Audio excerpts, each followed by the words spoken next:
Eccoci qua, Marco. Allora, Eccoci arrivati, dai, al punto clou, il finale, Monte Santupadre. bellissimo. Subito appena sopra il paese di Bortigali, qua sotto, inquadralo.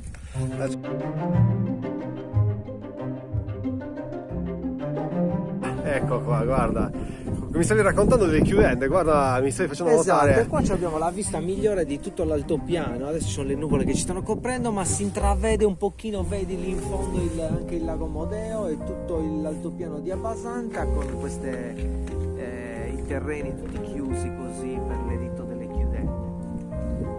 Vista spettacolare che si sta per chiudere perché si vedono i monti del Supramonte di Oliena, lì in fondo si vede Monte Gonare col paese proprio lì al sole, quello lì in fondo, quello è Sarule, e poi si vede completamente illuminato il paese di Ottana, dove si vedono anche le due ciminiere del centro industriale di Ottana. Io penso, Marco, che sia una cosa spettacolare adesso, no? Guarda un po' le nuvole che vengono giù, questa piana verdissima con sotto Bortigali che è spaventosamente bella.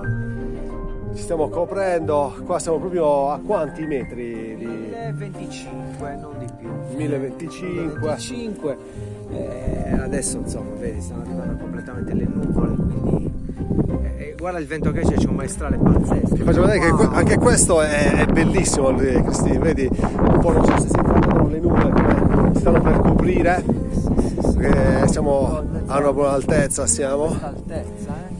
Qua c'è questa vedetta che praticamente è anche un punto panoramico, un punto storico. Qua ci si trova anche, qua c'è la scritta di Santupadre Piero, che io e Marco non sappiamo chi sia, però vabbè, non è un problema, magari ci metto anche il mio nome e quello di Marco adesso. Non vogliamo usurpare questo bellissimo posto, guarda un po' che vedetta. Adesso ormai è quasi coperto tutto, stiamo andando incontro a una tempesta perfetta. Marco, cosa facciamo? Sindandaus! È ora di andare via perché si copre tutto e ormai siamo arrivati alla fine del percorso, stiamo per scendere a Bortigali. 5 km di discesa, bella ripida per 600 metri di dislivello, dice Marco, e quindi ottimo, siamo solamente contenti, siamo in un posto bellissimo, che dire, ce ne andiamo Marco, ce ne andiamo che qua fa freschetto, quindi è meglio coprirsi bene. Da Santupadre è tutto. Marco, vuoi salutare?